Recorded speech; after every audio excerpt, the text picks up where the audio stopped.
I never thought my life would fall apart in such a sudden, brutal way.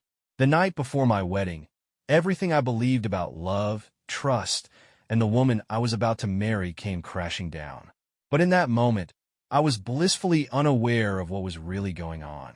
I had no idea that 1 week before the wedding, everything would change. Her name was Sarah. She was 3 years older than me, but that was never something that stood out in our relationship. In fact, it felt more like a benefit. She was mature, confident, and had this magnetic energy that made everyone around her pay attention. She was the type of person who walked into a room and effortlessly commanded it, without even trying. And me? I was the quiet, reserved guy. A graphic designer who loved spending his weekends binge-watching movies or going on hikes with our golden retriever Max. We met completely by accident. I was at this little cafe in Denver one rainy afternoon, nursing a coffee after a long, stressful day at work. I wasn't even supposed to be there. I'd missed my bus and decided to wait it out. My phone was dead, and I'd forgotten my charger, so there I was mindlessly scrolling through my social media feed trying to kill time. That's when she walked in. It was like one of those moments in movies when everything goes silent and you're struck by the sheer presence of someone. Sarah entered, her hair damp from the rain, her high heels clicking against the floor as she scanned the room. There was something about the way she held herself, like she knew exactly what she wanted in life, and nothing was going to get in her way. She was a vision of confidence, a stark contrast to my shy demeanor. She didn't hesitate when she chose a seat, and when she smiled at me, it was as if she'd somehow already known me. We started talking. I don't remember exactly how it started, just that the words seemed to flow effortlessly. She had this laugh that was contagious, and every time she smiled, it felt like the room got a little brighter. I was hooked instantly. I'd never met anyone like her before. Someone so self-assured, so alive. We didn't exchange numbers that day, but I kept thinking about her, and the next week, I saw her at a different cafe. We talked again, and the next week after that, we started seeing each other regularly. Sarah was 3 years older than me, but it didn't matter. In fact, I liked that about her. It was like she had this wisdom, this experience that made me feel safe, like I could trust her to guide us through life. I was 26 at the time, and Sarah was 29. To be honest, before her, I had never really been in a serious relationship. I'd had flings, a few dates here and there, but nothing that felt real. Sarah was the first woman I truly fell in love with, and it hit me hard. I don't think I realized it at first, but she became my everything. I wanted to be with her all the time, to share my life with her. It was easy, effortless, like we just fit together. Her outgoing, adventurous nature balanced out my more laid-back personality. She was the life of the party, while I was content hanging out at home, playing video games or reading. And we were happy. I was happy. About 6 months into our relationship, we got a dog together. Max, a golden retriever. I'd always wanted a dog, but I never thought I'd have one with someone else. Sarah insisted we adopt one, and I was all in. Max became a huge part of our lives. I didn't realize it then, but looking back, Max was a symbol of how serious things were getting. It was our first shared responsibility. We took care of him together, trained him, watched him grow. Max was family. Everything was falling into place. After a year of dating, I knew I wanted to spend the rest of my life with Sarah. On our anniversary, I planned this elaborate evening, dinner at her favorite restaurant, followed by a walk along the waterfront. I had the ring ready, and when I got down on one knee, I remember the way her eyes lit up. She was teary-eyed, and before I even finished asking, she said, "Yes." And that was it. I had the woman I loved, the future I'd always dreamed of, and everything seemed perfect. We started planning the wedding immediately. Sarah was on top of everything. She knew exactly what she wanted, and I trusted her judgment. We decided to get married in Los Angeles, the city we'd both always wanted to visit together. I couldn't wait to start our new life there. We set a date, 1 year after our engagement, and started going through all the motions, booking a venue, choosing flowers, finding the perfect photographer, all that typical wedding stuff. It felt like a whirlwind, but it was exciting. I thought we were both on the same page. As the wedding day drew nearer, I couldn't stop thinking about how lucky I was to have Sarah. She was everything I could have hoped for. I was ready to spend the rest of my life with her. But even as the excitement grew, there were little signs, small things that in hindsight should have made me question things. Sarah would sometimes go out with her friends, staying out late, but I never thought much of it. She was independent, and I respected that. She was her own person. But looking back, I see how easily I let things slide. She'd come home after a night out, sometimes a little tipsy, and I'd smile, kiss her, and think nothing of it. She'd brush it off like it was no big deal, and I accepted that. I thought everything was perfect. I thought I knew Sarah, knew her heart, knew her soul. But I had no idea what she was hiding. And I would never have guessed that just a week before our wedding, everything was about to shatter. We were young, probably too young to be making the kind of decisions we were about to make, but we didn't care. We were in love, and love was supposed to be enough, right? We had our heads full of dreams about the future, about this life we were going to build together. It felt like nothing could go wrong. Planning the wedding was both exciting and overwhelming. Sarah was the driving force behind everything. She had this vision of what our day should look like, and I was just following her lead, happy to go along with whatever she wanted. I wasn't a wedding expert, and honestly, I didn't even care too much about the details. As long as we had a good ceremony, some food, and a lot of friends and family, I was good. Sarah, on the other hand, had a checklist that never seemed to end. There were the flowers, the invitations, the music, endless decisions. At first, everything went smoothly.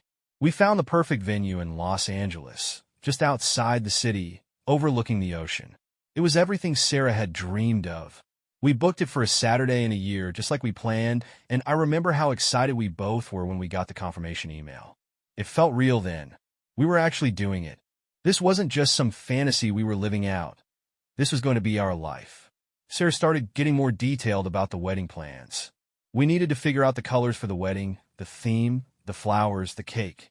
Every weekend, we'd sit down and go over things. I remember Sarah was really into these rustic, vintage themes, wooden tables, white candles, and soft pastel colors. It wasn't exactly my style, but I could tell it was something that mattered to her, so I went along with it. I never realized how much stress it was causing her. I was too caught up in everything, too happy in the idea of getting married. But Sarah was feeling the pressure of everything. The wedding, her job, trying to keep up with her friends. She would get stressed out about the smallest things, like whether the bridesmaids' dresses were the right shade of pink or if the floral arrangements matched the invitations. I remember one evening, she snapped at me over something as trivial as which centerpiece we should use. It was the first time I'd ever seen her lose her cool like that. I tried to reassure her, to tell her it didn't matter, but she seemed too far gone in her own mind to hear me. I didn't think too much of it at the time. I figured she was just feeling the pressure. I'd heard that weddings could be stressful, and this was our first one. But even then, there was something unsettling about the way she'd pull away sometimes, like she was mentally checked out. I'd ask her what was wrong, and she'd brush it off, saying she was just tired or overthinking things. She'd go out with her friends in the evenings to blow off steam, and I'd stay home with Max. That was our routine. Her parents were very hands-on during the planning. Her mom especially kept giving us advice, helping with every little detail. They were nice enough, but sometimes it felt like they were more invested in the wedding than we were. I would have liked more space to make decisions on my own, but I went along with it. It seemed like they had it all under control. It was obvious that Sarah's parents expected everything to be perfect. They'd been waiting for this moment for years, and Sarah was their only daughter. My parents, on the other hand, were a bit more laid back. They weren't as involved in the details, but they were excited. My mom would occasionally ask how the planning was going, but she wasn't pushing for anything. My dad would crack jokes about the cost of weddings, and I'd laugh, trying to avoid the rising anxiety that seemed to creep up on me the more we got into the details. I'd always imagined this whole process would be fun, but by the time we were deep into planning, it was starting to feel like a lot of pressure.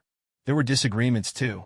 Sarah and I were still trying to figure out how to balance our lives as a couple while planning this huge event. I wasn't the most communicative guy, and Sarah had a tendency to bottle things up until it exploded. We fought over small things. How many people we should invite, where the reception should be held, how much money we should spend on the flowers. It was like we didn't really know how to argue without it turning into something bigger. I tried to shut down the tension by making a joke, but that only seemed to frustrate her more. And then there was the guest list. Sarah had this huge circle of friends, more than I'd ever had, and her family was even larger. I remember getting anxious just thinking about how many people would be there. We hadn't even figured out how we were going to pay for everything. The costs were adding up, and it felt like we were going to have to compromise on something. I wanted to just keep it simple, but Sarah was adamant about having the wedding of her dreams. But that's how weddings work, right? You spend months and sometimes even years planning every little thing, and then you hope it all falls into place when the big day arrives. I trusted Sarah. I believed that whatever happened, we'd figure it out together. I thought we were in this together. At least, that's what I kept telling myself. The wedding was getting closer. The stress of planning was taking its toll, but there was this one thing we had been looking forward to, the bachelor and bachelorette parties. It felt like a break from all the wedding chaos, a chance to have some fun before the big day. Sarah was excited about her bachelorette party, and so was I about my bachelor party. It was going to be a time to let loose, have some drinks, and just enjoy the last bit of single life before we both committed to each other for good. The plans were already set. My best friends and I were heading to a cabin up in the mountains for a weekend of relaxation, games, and whatever else came our way. Sarah was going with her closest friends, planning a night out in the city. I wasn't worried at all. After all, this was just a last hurrah before the wedding, and I knew we both had full trust in each other. The day before the parties, everything felt normal. We spent the evening together, a quiet dinner with Max curled up beside us. She kissed me goodnight, promised to have fun with her friends, and said she'd miss me. I kissed her back, told her I loved her, and watched her leave the apartment the next day for her party with her friends. My group of friends picked me up early in the morning, and we drove out to the cabin. The day was spent in typical bachelor party fashion, drinking, playing cards, and reminiscing about old times. We were having a great time, the kind of laid-back fun that you expect when you're with your closest friends. I wasn't thinking about the wedding much at all. I was too caught up in the excitement of hanging out with my friends one last time before my life changed forever. But I kept thinking about Sarah and how she must have been having a blast with her girls. I kept texting her throughout the day. Nothing heavy, just little check-ins to see how her day was going. At first, her replies were quick and casual. She told me they were doing some sightseeing, grabbing lunch at a cafe, and that she was having fun. But as the hours passed, her responses started getting shorter. The messages grew less frequent. At first, I didn't think much of it. Maybe she was busy with her friends or just caught up in the excitement. I didn't want to seem needy or overbearing, so I didn't push it. Around 8 p.m., I sent her one more message asking how she was doing. Her reply was delayed by at least an hour. She said she was having a great time and that they were heading to a club later. I told her to be careful, that I loved her and wished her a fun night. She replied with a smiley face and said, "Love you too." But something in her tone felt off. I couldn't put my finger on it, but I brushed it aside. She was probably just caught up in the night's festivities. The rest of my night went smoothly. We kept playing games, drinking, and enjoying the company. But I couldn't help but check my phone more than usual. I wanted to hear from Sarah again, to make sure everything was okay. But the next few hours passed with no word from her. My friends noticed I was distracted, but I just shrugged it off. She was fine. We were both fine. But then around midnight, my phone buzzed. I looked down, expecting a quick good night or a funny picture from Sarah and her friends. Instead, it was a text from her best friend, Michelle. "Hey, can you call me? Something's going on with Sarah." I felt my heart skip a beat. The last thing I expected to hear was that something was wrong. I immediately excused myself from my group and stepped outside, my hands trembling as I called Michelle back. When she picked up, her voice was shaky, not exactly panicked, but definitely concerned.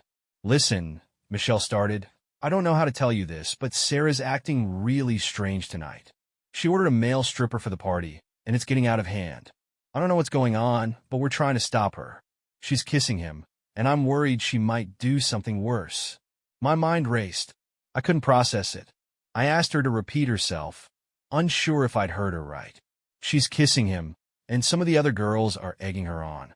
We're trying to stop her, but it's like she's not listening to us. She's not herself." I could hear the panic in Michelle's voice. This wasn't the Sarah I knew. This wasn't the girl I'd fallen in love with. This wasn't the woman who had been excited to get married to me in just a few days. I could feel the knot tightening in my chest. Where is she? I asked, trying to keep my voice steady.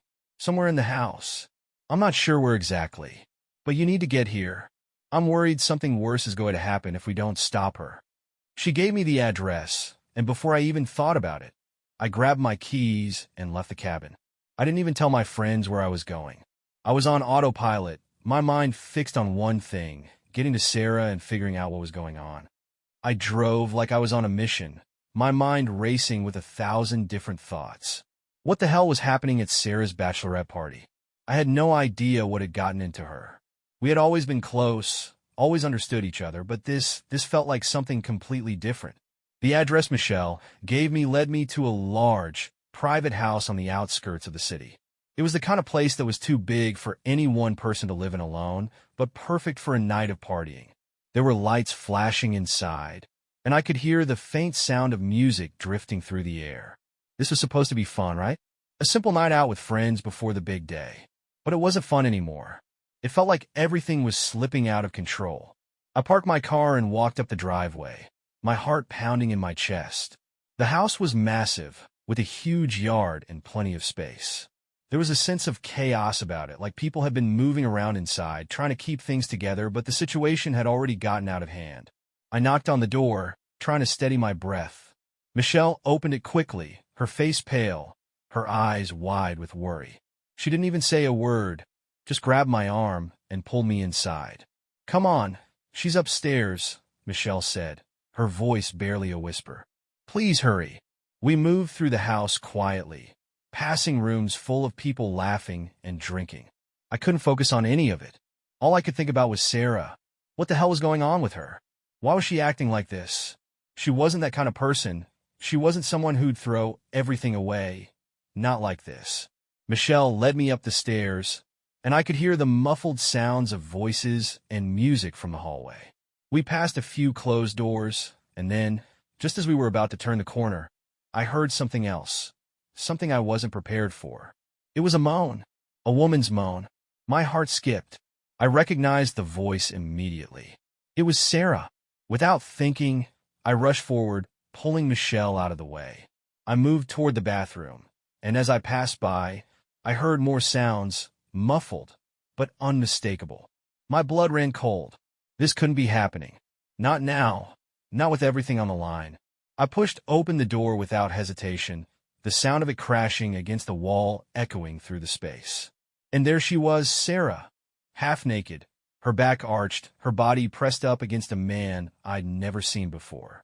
For a moment, time seemed to stand still. I couldn't process it. I couldn't believe what I was seeing. This wasn't Sarah. This wasn't the girl I was supposed to marry. The girl I trusted. She was with another man. She was making love with him in the bathroom of a house where her friends were supposed to be keeping her safe. The shock hit me like a punch to the gut, knocking the breath out of me. I stood frozen in the doorway, my mind racing. Was this really happening? Was this really my life? The woman I was about to marry, the woman I loved, was betraying me like this. The man with her looked up, surprised. He quickly stood up and started pulling on his clothes, stumbling over his words, but I didn't hear any of it. My eyes were fixed on Sarah. She turned slowly, her face flushed, her eyes wide with shock. What are you doing here?" she stammered, trying to cover herself with her hands. But it was too late. The damage was done. I didn't say anything at first. I couldn't find the words. I just stood there, watching as the reality of the situation sank in. "You," I managed, my voice barely audible. "You're with him? Like this?" She didn't speak for a moment, just stared at me, her face contorted with a mix of shame and guilt. She opened her mouth, probably to explain, but I didn't give her the chance. "Don't," I said sharply, my voice cracking with anger. "Don't even try to explain. I saw everything." I turned and stormed out of the bathroom, my mind spinning, my heart aching. I didn't know what to do next. I didn't want to stay in that house, in that moment. I didn't want to be anywhere near her anymore. I needed to get away, to breathe, to think. Michelle followed me, calling my name, but I ignored her. I pushed my way through the crowded house, ignoring the stares and whispers from Sarah's friends. They were all watching me, probably trying to understand what had just happened, but I couldn't focus on them. All I could think about was Sarah. Once I was outside, I started walking toward my car, the cool night air hitting my face like a slap. I could barely think straight. My hands were shaking. My heart was racing. Everything I had believed in, everything I thought I knew about Sarah, was crashing down around me. I didn't know how long I sat in the car. All I knew was that I couldn't go back. I couldn't go back to that house. I couldn't go back to her. I had to make a choice. I thought about the wedding. I thought about everything we'd been through, the good times, the bad times, the plans for the future. But in that moment, none of it mattered. I had just seen her with another man in the most intimate way possible. I had trusted her with everything, and she had thrown it all away. I pulled my phone out of my pocket and stared at it for a moment. I thought about calling her, demanding an explanation, but I knew there was nothing she could say that would make this right. It was over. I made my decision. I was canceling everything. I couldn't marry her. Not after this. I drove home in silence, not knowing what the next step was, but certain of one thing. I was done. I couldn't stop shaking. Every time I closed my eyes, all I could see was Sarah with him. It was like my brain was stuck on repeat, playing the same scene over and over again. I wanted to scream, to throw something, to do anything to make the images stop, but nothing worked. I couldn't make sense of it. I couldn't understand why. What had I done wrong? Had I missed something? How did we go from planning a future together to this mess? I drove back to my apartment in a daze, my hands gripping the steering wheel so tight my knuckles turned white. The road seemed to stretch on forever. I wasn't even sure how I was driving anymore, my mind spinning with 1,000 different thoughts. My stomach was in knots, my heart pounding in my chest. It didn't make sense. Nothing made sense. I pulled into the parking lot and sat in my car for what felt like hours.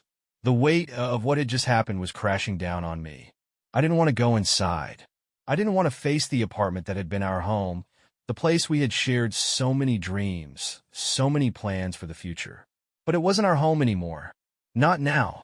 Not after what I had seen. I finally got out of the car, my legs unsteady as I walked toward the door. The apartment felt different as soon as I stepped inside. It was too quiet, too still. The air in here felt thick, suffocating. It was the same apartment, the same furniture, the same smells. But it wasn't ours anymore. It was a place full of memories that I couldn't hold on to anymore. I went straight to the living room, sat down on the couch, and pulled out my phone. My fingers trembled as I unlocked it. I wasn't sure what I was even looking for. A message from Sarah? An explanation? But I knew deep down that no message would ever be enough to make this right. I'd already seen everything. I didn't need any more words. I stared at the screen for what felt like an eternity, my mind racing. I thought about calling her, about asking her why, about demanding answers. But I knew there was nothing she could say that would change what I had seen. There was no excuse that would make this okay. She had made her choice, and now it was time for me to make mine. I typed out a message. It was simple, direct. I can't do this anymore. I can't marry you. It's over. The words felt cold as I read them over and over again, but they were the only words that made sense. I hit send without hesitation, but even as I did, I felt a hollow ache in my chest. I had just ended everything. All the plans, all the dreams, everything we'd worked for over the past year was gone. I turned off my phone. I didn't want to hear anything else from her. I didn't want to hear apologies, explanations, or excuses. It was done. The trust was gone. And no matter how hard I tried to patch things up, it would never be the same. I didn't sleep that night. How could I? Every time I closed my eyes, the image of her and him together flooded my mind. I could hear the sounds again, the moans, the breathing, everything that had torn my world apart. I tried to think back to the good times, to remember the woman I had fallen in love with. But all I could see now was the betrayal. The next day, I didn't feel any better. If anything, I felt worse, but I knew I had to keep moving. I had to make a decision, and it wasn't going to be easy. I started packing up my things. I couldn't stay in this apartment anymore. It was too much. Every corner, every piece of furniture, every little thing reminded me of Sarah. Reminded me of the life we had planned, the future that was now shattered. I couldn't look at it. I couldn't be here. But that wasn't the hardest part. The hardest part was the wedding. Everything had been ordered. The venue was booked. The dress was hanging in the closet, still in its bag. The photographer, the florist, the cake, all of it was set. I couldn't go through with it. There was no way I was going to stand in front of our friends and family, pretending like everything was fine. So, I canceled everything. I called the venue and told them the wedding was off. I called the photographer, the florist, the catering service, and the cake company, explaining that there would be no wedding. They didn't ask why. They just understood. I threw away the wedding invitations. All the things we had been planning. Those invitations with our names on them, the ones that were supposed to announce the beginning of our life together, were gone. It felt surreal, like none of it had ever been real.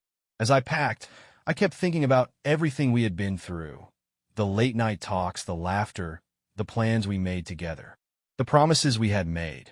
I thought about the wedding that was supposed to happen in just a few days. But now that wedding was nothing but a reminder of what she had done.